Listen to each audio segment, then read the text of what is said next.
படிக்க தயாராகி கொண்டிருக்கிறார்கள். அட்மிஷன் நடந்துகிட்டு இருக்கு. இப்போ இதுல வந்து மொழியியல் சார்ந்த தமிழ், ஆங்கிலம் மொழியில் சார்ந்த பாடப்பிரிவை எடுக்கின்ற பொழுது அதற்கான வேலை வாய்ப்புகள் எப்படி இருக்கிறது? ஒருவேளைன்னா எதுவும் எந்த கோர்ஸும் கிடைக்கல அப்படின்னா கடைசி ஆப்ஷனா தான் மொழியியல் பாடப்பிரிவு தேர்ந்தெடுக்கப்படுகிறதாங்கிறத பற்றி உங்களுடைய கருத்து? இல்ல அது மாதிரி கருத்து வந்து என்ன பொறுத்தளவு தவறான கருத்து. அது மொழியியல் பாடத்துக்குன்னு மாணவர்கள் இருக்கிறார்கள், அதை நம்ம சொல்ல முடியாது. எனக்கு இன்னைக்கு பிஏ இங்கிலீஷ் லிட்டரேச்சர்ஸ் பாத்தீங்கன்னா இன்னைக்கு பாத்தீங்கன்னா டிமாண்ட் வந்து த்ரூ அவுட் கண்ட்ரில நல்ல டிமாண்ட் இருக்கும். அது இல்லாம நீங்க ஃபாரின்ல பாத்தீங்கன்னா இங்கிலீஷ் லிட்டரேச்சர்ஸ் வந்து நிறைய போடுவாங்க, லிங்குஸ்டிக்ஸ் நிறைய சொல்லுவாங்க, லிங்குஸ்டிக்ஸ் சொல்லுவாங்க. அந்த மாதிரி லாங்குவேஜுக்கு வந்து நல்ல டிமாண்ட் இருக்கும். அதே போல தமிழ் லிட்டரேச்சர்ஸ் நீங்க பாத்தீங்கன்னாக்கா நம்ம தமிழ்நாட்டை பொறுத்தவரை இன்னைக்கு வந்து எனக்கு செல்ஃப் ஃபினான்ஸ் காலேஜ் அந்த தமிழ் லிட்டரேச்சர்ஸ் கோர்ஸ் கொடுக்கறதே கிடையாது. Only government colleges, aided colleges தான் கொடுக்குறாங்க. எனக்கு அவங்களுடைய ஸ்கோப் வந்து எனக்கு செல்ஃப் ஃபினான்ஸோட ஸ்கோப்பே வந்து எனக்கு ஒரு கோர்ஸ் வந்து நிறைய ஸ்டூடெண்ட்ஸ் வரணும், அது மூலியமா அதுக்கு ஒரு ஃபேக்கல்டி சேலரி கொடுத்துட்டு போயிட்டு மிச்சம் ஒரு வருமானம் இருக்கிற மாதிரி தான் பண்ணுவாங்க. அவங்க எல்லாமே கமர்ஷியல் கேஷ் ஓரியன்டா பண்றதால அவங்க அப்படி பண்றதால இந்த மாதிரி கோர்ஸ்லாம் அவங்க விட்டுருவாங்க. இப்போ ஹிஸ்டரி இருக்காதுங்க, ஸ்டாட்டிஸ்டிக்ஸ்ங்கிற ஒரு கோர்ஸ் இருக்காதுங்க, இங்கிலீஷ் லிட்டரேச்சர்ஸ் கோர்ஸ் கொஞ்சம் ஏதாவது 1 or 2 காலேஜஸ் இருக்கும், தமிழ் லிட்டரேச்சர்ஸ் மேக்ஸிமம் இருக்காது.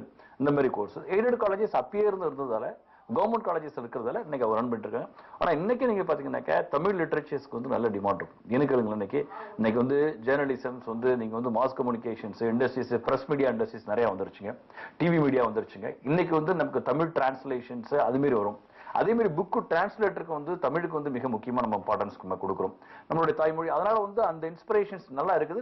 இன்னைக்கு டிமாண்ட் இருக்கு. இன்னைக்கு பொறுத்தவரை வந்து தமிழ் வந்து ஒரு 10 வருஷத்துக்கு முன்னாடி, ஒரு 6 வருஷத்துக்கு முன்னாடி நம்ம ஒதுக்குனாங்க. ஆனா இன்னைக்கு வந்து தமிழுக்கு ஏன்னா ஸ்கோப் இருக்குது. நீங்க குளோபலைசேஷன் ஸ்கோப் இருக்குன்னு சொல்றீங்க. பொதுவாக 12ஆம் வகுப்புல எபோவ் 1000s அந்த மாதிரி எடுத்த மாதிரி முதலில் தேர்வு செய்து மருத்துவ படிப்பு, அதன் பிறகு தேர்வு செய்து பொறியியல் சிறந்த மெக்கானிக்கல், சிவில், இசி, ட்ரிபிள்இ இது போன்ற துறைகளில் தேர்ந்தெடுத்து வேற எதுலையும் கிடைக்கல, so low category cut off, சரி வேற எங்கேயும் பொறியியல் துறையிலையோ அல்லது மருத்துவ படிப்போ சேர முடியாது அப்படிங்கிற சூழல், ஏதாவது ஒன்று படிக்கணும் அப்படிங்கிற பொழுதுதான் இந்த லாங்குவேஜ் அப்படி தேர்ந்தெடுக்கல. அதாவது ஒரு சில ஸ்டூடெண்ட்ஸ் நான் பார்க்குறேன். ஆனா தமிழ் லிட்டரேச்சர்ஸை பொறுத்தவரை நான் வந்து நீங்க சொல்ற மாதிரி எனக்கு அது ஒத்துக்கலாம். ஆனா அதுலயும் வந்து ஒரு சில குறிப்பிட்ட மாணவர்கள் எனக்கு இன்ட்ரெஸ்ட் தமிழ் இருக்குது, ஒரு 20 to 30% அந்த ஸ்டூடெண்ட்ஸ் நான் தமிழ் தான் படிக்கணும்னு விரும்புறாங்க. எனக்கு மற்ற விட எனக்கு தமிழ் வேணும் தான் போவாங்க மக்கள்.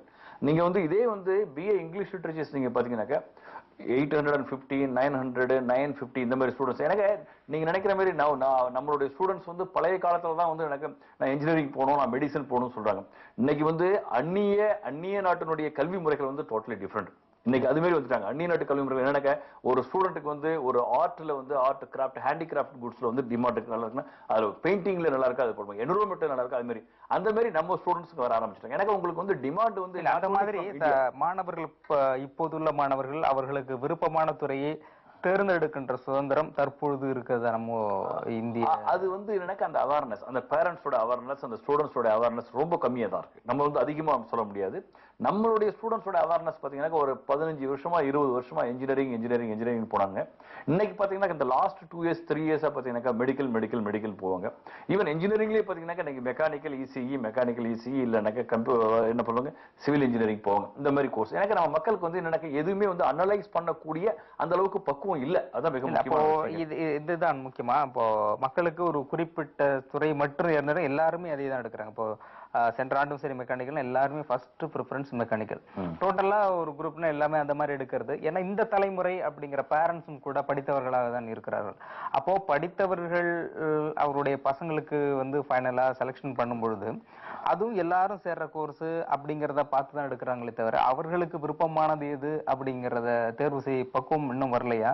சோ படித்தவர்களுக்கும் வரவில்லை, இல்லை இது பற்றி தெரியாத இருக்கின்ற. இது வந்து காமன் பினாமினல். இது வந்து எனக்கு எல்லாருமே அப்படிதான், எல்லாரோட பெர்செப்ஷன் அப்படி. எனக்கு மார்க்கெட் ட்ரெண்ட் எப்படி இருக்குன்னு நினைச்சிட்டு நம்ம போயிட்டு இருக்கோம். இன்னைக்கு வந்து பாத்தீங்கன்னாக்கா நம்ம ஊர்ல வந்து ஒரு எக்ஸாம்பிள் நம்ம சொல்லணும், கம்மங்கூழ் இல்ல கேழ்வரகு நம்ம சாப்பிட்டுட்டு இருந்தோம். ஆனா இன்னைக்கு அந்த கம்மங்கூழ் கேழ்வரகு வந்து இன்னைக்கு யாரும் சாப்பிடாத மாதிரி இல்ல. ஆனா இன்னைக்கு ஓட்ஸ்னு வந்து ஒரு அமெரிக்கன் வந்து அந்த ஃபுட்டை கொடுத்தாங்கன்னாக்கா இன்னைக்கு எல்லாருமே திருப்பி ஓடிட்டே இருக்கும். எனக்கு இது என்ன மாயை மாதிரி மார்க்கெட் வந்து பணக்காரங்க சாப்பிட்டுட்டு இருக்காங்க, ஓட்ஸ் வந்து சாப்பிடுறாங்க இன்னைக்கு. ஆனா இன்னைக்கு வந்து நம்ம ஓட்ஸ்னாக்கா அது ரெடியா சாப்பிடுறது ரெடியா இருக்கிறாங்க, அஃபோர்டபிலிட்டிஸ் இருக்குது. இதுனாக்கா எனக்கு இது ஒரு ஏழை. ஆனா அதுதான் இருக்கு அந்த ஓட்ஸ்ல, இதுதான் இருக்குன்னு சொல்றது கிடையாது. அந்த ஓட்ஸ்ல கம்பு இருக்குதுங்க, கம்பு இருக்குதுங்க, கேழ்வரகு இருக்குது, மற்ற திணை இதெல்லாம் எல்லாமே இருக்குது. ஆனா இதை தனியா கொடுத்தீங்கன்னாக்கா இது ஏழை ஃபுட்டு, இது கொடுத்தா பணக்காரனுடைய ஃபுட்டு. இதுதான் மக்களுடைய மனநிலையே. இதை நீங்க மாற்றணும். மாத்துறதுக்கான நிறைய வாய்ப்புகள் இருக்கு, நிறைய சேஞ்ச் ஆகிட்டு இருக்கு. நீங்க பாத்தீங்கன்னாக்கா விஷுவல் கம்யூனிகேஷன் இருக்குதுங்க, ஜேர்னலிசம் இருக்குதுங்க, மாஸ் கம்யூனிகேஷன் இருக்குதுங்க, சோஷியல் ஒர்க் இருக்குதுங்க, இங்கிலீஷ் லிட்டரேச்சர்ஸ் இருக்குதுங்க, காமர்ஸ் வந்து எப்போதும் கான்ஸ்டன்டா இருக்குதுங்க. இந்த மாதிரி கோர்ஸ் எப்போதுமே வந்து இப்ப இதெல்லாம் வந்து சேஞ்ச் இன்னைக்கு பயோடெக்னாலஜிஸ், நேனோ டெக்னாலஜிஸ் அப்படிங்கும்போது ஒவ்வொன்று சேஞ்சஸ் ஆகும்போது அதுல இருந்து கொஞ்சம் திரும்பி வராங்க மக்கள். திரும்பி வந்துட்டு எம்ப்ளாய்மெண்ட் ஆப்பர்ச்சுனிட்டிஸ் மிக முக்கியமான விஷயம். எனக்கு நம்மளுடைய நாட்டினுடைய பொருளாதாரத்துக்கு தக்கவாறு எல்லாரும் என்ன பண்ணாங்க, படிக்கிறதே வந்து ஒரு ஏர்ன் பண்றதுக்கு தான், எம்ப்ளாய்மெண்ட் போறதுக்காக. அப்ப என்ன பண்றாங்கன்னா அவங்க வந்து ஏர்ன் பண்ணணும்னு நினைக்கிறாங்க. இதே ஃபாரின் கண்ட்ரில வந்து நினைக்க படிக்கிறது வந்து ஒரு பிசினஸ் பண்றதுன்னு நினைக்கிறான், வேலைக்கு போகணும்னு நினைக்கல. நம்ம ஆளுங்க வந்து இப்ப படிக்கிறது வேலைக்கு போகணும்னு நினைக்கிறாங்க. இப்ப அடுத்த ஜெனரேஷன் தான் படிக்கிறது வந்து ஒரு பிசினஸ் பண்ற மோட்டிவோட போவாங்க. அதனால அவேர்னஸ் கொஞ்சம் கொஞ்சம் கம்மியா தான் இருக்கும். மேல் நாடுகளை கம்பேர் பண்ணும்போது நம்ம 20 வருஷம் 15 வருஷம் பின்னாடி இருக்கும்போது ஒவ்வொன்றும் நம்ம வந்து அவங்க ஃபாலோ பண்ணிட்டு வந்துட்டு இருக்கோம். ஃபாலோ பண்ணும்போது கண்டிப்பா அது வரும், வாய்ப்புகள் இருக்கு. இதுல பொறியியல், மருத்துவம் இதெல்லாம் தேர்ந்தெடுக்கப்படுவது, கலைக்கல்லூரி தேர்ந்தெடுக்கப்படுவது அப்படிங்கிற ஒரு விஷயத்துக்கு முன்னாடி 12ஆம் வகுப்பு வரை படித்த மாணவர்களுடைய அந்த கல்வி திட்டம், அவர்கள் பயின்று எழுதுகின்ற விதம் அப்படிங்கிறது ஒரு மாதிரியாகவும், அதன் பிறகு பொறியியல், குறிப்பாக பொறியியல் கல்லூரியில் சேர்ந்தால் அது படித்து எழுதுவது, தேர்வு எழுதுவது, வெற்றி பெறுவது அப்படிங்கிற ஒரு அதுக்கும் இதுக்கும் வித்தியாசம் என்ன அப்படிங்கறத பத்தி உங்களுடைய இப்ப என்ன பொறுத்தளவு என்னுடைய அப்சர்வேஷன் ரொம்ப not too much of variations. இதுல வந்து சிபிஎஸ்இ ஸ்டூடெண்ட்ஸ்க்கும் மெட்ரிகுலேஷன் ஸ்டூடெண்ட்ஸ்க்கும் இன்டர்நேஷனல் ஸ்டாண்டர்ட் ஸ்டூடெண்ட்ஸ்க்கும் மெட்ரிகுலேஷன் ஸ்டூடெண்ட்ஸ்க்கு என்ன டிஃபரன்ஸ் இருக்கோ டிஃபரன்ஸ் இருக்கும் மாஸ்டர். ஏன்னா அப்ளிகேஷன் ஓரியன்டா இருக்கும், அவன் அப்சர்வேஷன் பண்ணி அனலைஸ் பண்ணி அனலிட்டிக்கல் எபிலிட்டியோட யூஸ் பண்ணுவாங்க. பட் இங்க நம்ம காலேஜ் வரும்போது என்ன பண்ண நினைக்கிறாங்கன்னா ஸ்டூடெண்ட்ஸ் என்ன பண்றாங்க, இதே தான் ஒரு 5 யூனிட் இருக்குது, 5 யூனிட்ல வந்து ஒரு 10 கொஸ்டின்ஸ் இம்பார்ட்டன்ட் கொஸ்டின்ஸ் இதை ரீப்ரொடியூஸ் பண்ணணும்னு நினைக்கிறாங்க. இதே தான் போயிட்டு இருக்கு. இப்போ இன்ஜினியரிங்லயும் பாத்தீங்கன்னா அப்படிதான் போயிட்டு இருக்குங்க. எனக்கு மெடிசன்ஸ் அந்த அளவுக்கு நம்ம சொல்றதுக்கான வாய்ப்பு, ஏன்னா ப்ராக்டிகல் ஓரியன்டட் கோர்ஸ் அந்த கோர்ஸ் மெடிக்கல்ங்கிறது. ஏன்னா மோரல்லெஸ் அப்படிதான் ஒரு 70% இங்க 100% இருக்குனாக்க அங்க வந்து ஒரு 70% இருக்குது, ஒரு 30% தான் கேப். ஏன் ரீசன் என்னன்னு சொல்றேன்னாக்கா அது வந்து நம்ம டீச்சர்ஸ் வந்து மிக முக்கியமான விஷயம். அதாவது டீச்சர் கொஸ்டின் பேப்பர் செட் பண்றவரா இருக்கலாம், இல்ல எவாலுவேஷன் பண்றவரா இருக்கலாம், இல்ல டீச் பண்றவங்களா இருக்கலாம். இதெல்லாம் நம்மளோட ரெஸ்பான்சிபிலிட்டிஸ். லாஸ்ட் இயர் கேட்ட கொஸ்டின் இப்படியே கேட்கணுமா, இதுதான் இம்பார்ட்டன்ட் கொஸ்டின்ஸ் அப்படின்னா நீங்க சேஞ்ச் பண்ணலாம், அப்ளிகேஷன் ஓரியன்டா கொடுக்கலாம் நம்ம. ரெண்டாவது வந்து என்ன பொறுத்தவரை வந்து நிறைய ஃபாரின் யூனிவர்சிட்டிஸ்லாம் வந்து பாத்தீங்கன்னா இந்த அப்ஜெக்டிவ்ஸ் டைப் கொஸ்டின்ஸ் இருக்கும். அப்ஜெக்டிவ்ஸ் டைப் கொடுத்த கொஸ்டின்ஸ் கொடுத்தாதான் அந்த பையன் ஃபுல் புக்கையே படிக்க முடியும். நேர் இணைப்பில் வணக்கம். ஹலோ, சென்னையில இருந்து பேசுறோம். உங்க பேர் என்ன சார்? சிவா. சிவா சார்ட்ட உங்க சந்தேகத்தை கேளுங்க சிவா. ஐடி சிஎஸ் ரெண்டுக்கும் என்ன வித்தியாசம் தெரிஞ்சுக்கணும்? ஐடிக்கும் சிஎஸ்சிக்கும் ஸ்லைட் வேரியேஷன்ஸ், ஒன்னு அந்த அளவுக்குலாம் ஒன்னு வேரியேஷன்ஸ். இப்போ வந்து எல்லா பேப்பரும் காமனா தான் வச்சிருக்காங்க. ஒன்னு கம்ப்யூட்டர் சயின்ஸ் ஸ்டூடெண்ட்ஸ் கொஞ்சம் அனாலிட்டிக்கல் எபிலிட்டிஸ், கொஞ்சம் அந்த computer science oriented application oriented subject படிப்பாங்க. இவங்க கொஞ்சம் இதாக இருப்பாங்க. அதுக்காக ரெண்டுக்கும் வந்து வேரியேஷன்ஸ்லாம் இல்லை. ஏன்னாக்கா இந்த பர்பஸ் வந்து கம்ப்யூட்டர் சயின்ஸ் 60 சீட்டு 120 சீட்டு கொடுக்க முடியாதுங்கிறத ஒரு ஐடின்னு உருவாக்குனாங்க. இன்னைக்கு கம்ப்யூட்டர் சயின்ஸ் ஸ்டூடெண்ட்ஸும் வந்து என்ன பண்றாங்கன்னாக்க அந்த application oriented software industries work பண்றாங்க. ஐடி ஸ்டூடெண்ட்ஸ் வந்து சாஃப்ட்வேர் இண்டஸ்ட்ரீஸ் ஒர்க் பண்றாங்க. இப்போ காலகட்டத்தில் பார்த்தீங்கன்னா எல்லா சப்ஜெக்டும் 1 or 2 சப்ஜெக்ட் தான் வேரியேஷன்ஸ் இருக்கும், மற்ற எதுவுமே வேரியேஷன்ஸ் இருக்கிறதா வாய்ப்புகள் இல்லை எனக்கு. ஓகே, அழைத்தமைக்கு நன்றி சிவா. இப்போ ஏற்கனவே first engineering college whatever maybe காலேஜுக்குள் வரும்பொழுது மாணவர்கள் கற்றுக்கொள்ள வேண்டிய விஷயம் என்ன, அந்த படிப்பு சம்பந்தமாக, தொழில் ரீதியாக, வேலை சம்பந்தமாக அவர்கள் கற்றுக்கொள்ள வேண்டிய விஷயம் என்ன? மாணவர்கள் யாரா இருந்தாலும், மாணவர்களா இருந்தாலும் சரி, வேலைக்கு போறவங்கள அந்த என்விரான்மெண்ட்டை முதல்ல ஸ்டடி பண்ண கத்துக்கணும். நான் ஒரு ஸ்கூலுக்கு போறேன், ஒரு காலேஜுக்கு போறேன், என்ன கோர்ஸ் படிக்கிறேன், அந்த என்விரான்மெண்ட், அந்த இன்ஸ்டிடியூஷனோட என்விரான்மெண்ட் என்ன மிக முக்கியமான விஷயம். அதற்கு அடுத்தது என்னன்னா உங்களுடைய சிலபஸ். என்ன பொறுத்தவரை வந்து ஒவ்வொருத்தரும் ஃபர்ஸ்ட் செமஸ்டர் என்ன சிலபஸ், செகண்ட் செமஸ்டர் என்ன சிலபஸ், அடுத்த 7th செமஸ்டர் நீ என்ன படிக்க போற, அந்த சிலபஸை முதல்ல புரிஞ்சுக்கணும்.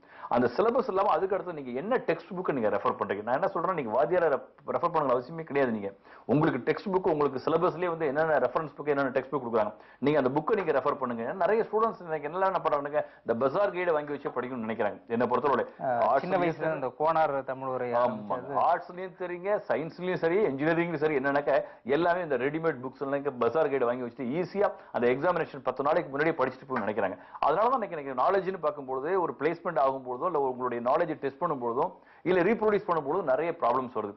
நீங்க ஒரு புக்கு என்ன பொறுத்தவரை வந்து ஒரு சப்ஜெக்ட்னா ஒரு சப்ஜெக்ட்டுக்கு மினிமம் 3 டெக்ஸ்ட் புக் நீங்க தெரிஞ்சு வச்சுக்கணும், ரெஃபரன்ஸ் புக் தெரிஞ்சு வச்சுக்கணும்.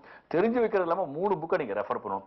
நீங்க 3 புக்கை ரெஃபர் பண்ணாதான் உங்களுக்கு உங்க நாலேஜ் ரியலா கெயின் பண்ண முடியும். நீங்க பசார் கைடை வாங்கி வச்சு படிச்சீங்கன்னாக்க டெஃபினட்டா அதை வாங்குறதுக்கான வாய்ப்பே இல்லை. மார்க் வேணா ஒரு இதுல ஸ்கோர் பண்ணிக்கலாம். ஆனா பட் சப்ஜெக்ட்னு நிக்கும் பொழுது பாத்தீங்கன்னாக்க அந்த ஃபாரின் ஆத்தர், இந்தியன் ஆத்தர்ஸ் ரெண்டுமே காம்பினேஷன் பண்ணி படிச்சாதான் உங்களுக்கு வந்து ரியல் நாலேஜ் கிடைக்கும். அப்பதான் வந்து உங்களுக்கு உங்களுடைய குவாலிட்டி தெரியும். உங்களுக்கு தொடர்ந்து பேசுறோம் நேர் இணைப்பில். வணக்கம். ஹலோ, வணக்கம். எங்க இருந்து பேசுறீங்க, உங்க பேர் என்ன சார்? நான் சூர்யா பேசுறேன். சிதம்பரத்துல இருந்து. சூர்யா சிதம்பரத்துல இருந்து. ஸ்டூடெண்டா? ஆமா. உங்க கட் ஆஃப் என்ன? 184. 184. சரி, சார் உங்க சந்தேகத்தை கேளுங்க. இப்போ ஒரே குரூப்ல வந்து இன்ஜினியரிங் காலேஜ்னு ஒன்னு இருக்கு, இன்ஸ்டிடியூட் ஆஃப் டெக்னாலஜின்னு ஒன்னு ஆரம்பிச்சிருக்காங்க. அது ரெண்டுக்கும் என்ன வித்தியாசம்? ஒன்னும் இல்லை தம்பி, அதான் நான் சொன்னல, இப்ப கம்ப்யூட்டர் சயின்ஸ் ஐடிங்கிற மாதிரி இன்ஜினியரிங் காலேஜ் ஆல்ரெடி அந்த கன்சர்ன் வந்து ஒரு குரூப் ஆரம்பிச்சுட்டாங்க. அதுக்கு அடுத்து இன்னொரு காலேஜ் போடும்போது அது இன்ஸ்டிடியூட் ஆஃப் டெக்னாலஜின்னு போடுறாங்க. இன்ஸ்டிடியூட்டுக்கும் நிறைய பேர் இன்ஸ்டிடியூட், ஒரு சில பேர் என்ன பண்ணுங்க இந்த டியூஷன் சென்டர் இன்ஸ்டிடியூட் அப்படிலாம் கிடையாதுங்க. அதுவும் இன்ஜினியரிங் காலேஜ் தான், அது அப்ளைட் டு அண்ணா யூனிவர்சிட்டி தான், அப்ளைட் டு ஏஐசிடி தான். ரெண்டுக்கு டிஃபரன்ஸ் இல்ல. ஏன்னா ஒரே காலேஜ்ல நிறைய இன்டேக் எடுக்க முடியாதுங்கிறதுக்காக இன்னொரு சிஸ்டர் கன்சர்ன் போடுறாங்க. சிஸ்டர் கன்சர்ன் ஸ்லைட்டா பேர் மாத்துறாங்க, அதான் வேற ஒண்ணுமே கிடையாதுங்க. எந்த வேரியேஷன் எதுவும் கிடையாது. அதே கோர்ஸ் தான், அதே சிலபஸ் தான், அதே குவாலிஃபைடு ஃபேக்கல்டி தான், என்ற மாற்றமும் கிடையாது. அதுதான் மிக முக்கியமானது. எந்த குரூப் ரன் பண்றான்னு பாருங்க. நிறைய காலேஜஸ் வந்து நிறைய பண்ணிட்டு இருப்பாங்க. அந்த குரூப் ரொம்ப ரெனவுண்ட் குரூப்பா, ஸ்டெபிலிட்டியான குரூப்பா, நல்ல எக்ஸ்பர்டைஸ், நல்ல எஜுகேஷன்ல வந்து நல்ல எக்ஸ்பீரியன்ஸ் இருக்காங்களா, அவங்களுடைய பழைய கன்சர்ன் வந்து நல்ல எக்ஸ்பீரியன்ஸ், நல்ல எக்ஸ்பர்ட் கொடுக்குறாங்க பாருங்க. அதை வச்சுட்டு அந்த இன்ஸ்டியூட் போங்க, நீங்க நல்லா இருக்கும், உங்களுக்கு பிரச்சனை இருக்காது உங்களுக்கு. ஓகே, அழைத்தமைக்கு நன்றி. அதுதான் சார், இப்போ இன்னைக்கு சொன்ன மாதிரி பெரும்பாலானவர்கள் லாஸ்ட் மினிட்ல கவுன்சிலிங்கோட கன்ஃபியூஷன் ஆகுறது. ஒரு முருகன் அப்படின்னா ஸ்ரீ முருகன், முருகன் ஸ்ரீன்னு மாத்தி மாத்தி இருக்கிறதுனால நிறைய நிறைய நிறைய ஸ்டூடெண்ட்ஸ் எனக்கு தெரிஞ்சு தெரியாம சார் இந்த காலேஜ் எடுத்துட்டேன் சார், ரொம்ப நல்ல கட் ஆஃப் மார்க் ஸ்டூடெண்ட், அவன் இதுதான் நினைச்சிட்டு இந்த ஒரு வீணா போன ஒரு காலேஜ் எடுத்துப்பானுங்க.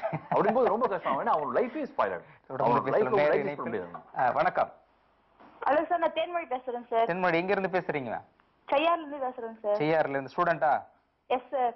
ஓகே, சார் உங்க சந்தேகத்தை கேளுங்க தேன்மொழி. என்னுடைய கட் ஆஃப் வந்து 184 சார். சரி, நான் வந்து பிஃபார்ம் எடுக்கலாம்னு நினைக்கிறேன் சார். கட் ஆஃப் 184னா நீங்க maths, physics, chemistry cut off சொல்றீங்களா, இல்ல காமர்ஸ், அக்கவுண்ட்ஸ், காமர்ஸ் சொல்றீங்களா, எகனாமிக்ஸ் சொல்றீங்களா?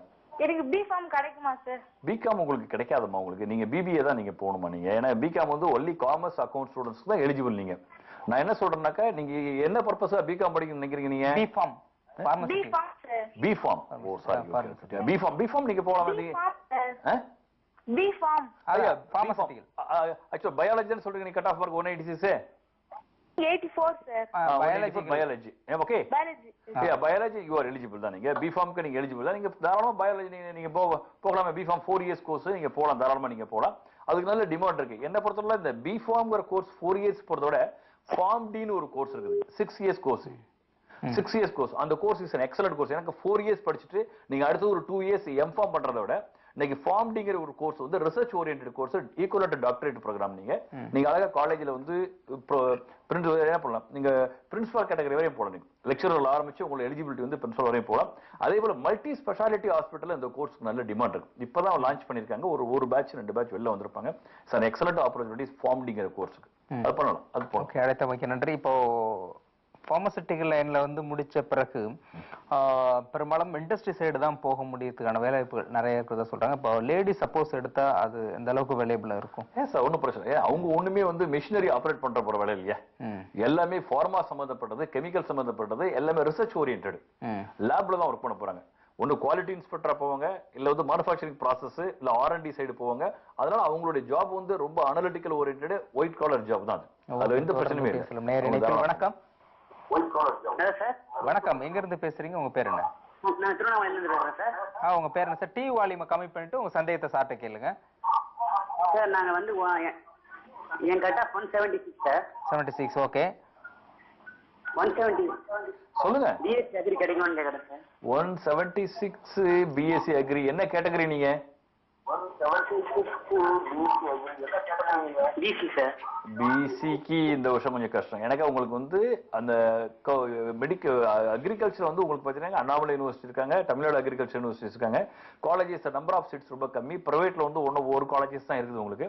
அதனால வந்து இந்த கட் ஆஃப் மார்க் கிடைக்கிறது என்ன லாஸ்ட் இயர்ல எந்த அளவுக்கு வரது வாய்ப்பு இல்லை, கொஞ்சம் கிடைக்கிறது கஷ்டம் தான். இல்லைன்னா நீங்க அது இல்ல, அது அலைட் சம்பந்தப்பட்ட கோர்சஸ் நீங்க இந்த ஃபுட் ப்ராசஸிங் டெக்னாலஜிஸ் இந்த மாதிரி நீங்க பார்க்கலாம். உங்களுக்கு இந்த மாதிரி பாத்தீங்கன்னா உங்களுக்கு வாய்ப்புகள் இருக்கும். ஓகே, அழைத்தமைக்கு நன்றி. மேலும் நேர் இணைப்பில். வணக்கம். ஹலோ. ஹலோ, வணக்கம் சார். எங்க இருந்து பேசுறீங்க? உங்க பேர் என்ன சார்? என் பேர் சஞ்சய் சுப்ரமணியன். நாங்க வெச்சுவலைமேட்ல பேசுறோம். சரி, இந்த வாட்டி +2 வந்து எவ்வளவு கட் ஆஃப் இன்க்ரீஸ் ஆகும் பொறியியல் படிப்புக்கு? அதான் சார் 0.25க்கு வந்து 500 ஸ்டூடெண்ட்ஸ் வராங்க. இந்த வருஷம் கட் ஆஃப் மார்க் வந்து வருவாங்க. ஏன்னா லாஸ்ட் இயர் வந்து 0.5க்கு வந்து 250 பேர் வந்தாங்க. 0.25க்கு 500 பேர் வர மாதிரி இருக்கு. ஏன்னா இந்த வருஷம் கட் ஆஃப் மார்க் அதிகமா வந்திருக்காங்க. அதனால வந்து நீங்க லாஸ்ட் இயருக்கு இந்த வருஷம் காலேஜை கம்பேரிட்டிவ் பண்ணும்போது மார்க்ஸ் கட் ஆஃப் மார்க்ஸ் வந்து டிஃபரன்ஸ் வேரியேஷன் இருக்கும். இப்போ 193க்கு லாஸ்ட் இயர் அந்த பையன் கட் ஆஃப் மார்க் எடுத்தவன் இந்த வருஷம் 194.5 அது மாரி அசம்ஷனா தான், வேற ஒண்ணுமே இல்ல. இந்த வருஷம் காம்படிஷன் அதிகம் உங்களுக்கு. ஓகே, தொடர்ந்து பேசலாம். மேலும் நேயர்கள் இணைப்பில். வணக்கம். நான் சென்னையில ரவி பேசுறேன். சொல்லுங்க ரவி, ஸ்டூடெண்டா? ஆமா. ஓகே, உங்க கட் ஆஃப் என்ன? 180. 180. என்ன கேட்டகரியில வரீங்க ரவி? பிசி. பிசி. சரி, உங்க சந்தேகத்தை சார்ட்ட கேளுங்க. இப்ப எனக்கு நல்ல காலேஜ்ல வந்து ஐடி கிடைக்குது, ஓரளவு காலேஜ்ல மெக்கானிக்கல் கிடைக்குது. நான் எது எடுத்தா நல்லது? நல்ல காலேஜ்ல ஐடி எடுத்துக்க. என்ன பொறுத்தவரை நான் சொல்லுவேன், எனக்கு college infrastructure is more importance. அந்த கோர்ஸுங்கிற பெரிய மேட்டரே கிடையாது. கோர்ஸுங்கிறது மெக்கானிக்கல் ஸ்டூடெண்ட்ஸும் சாஃப்ட்வேர் இண்டஸ்ட்ரி தான் வரப்போறான், சிவில் ஸ்டூடெண்ட்டும் சாஃப்ட்வேர் இண்டஸ்ட்ரி தான் வரப்போறான்.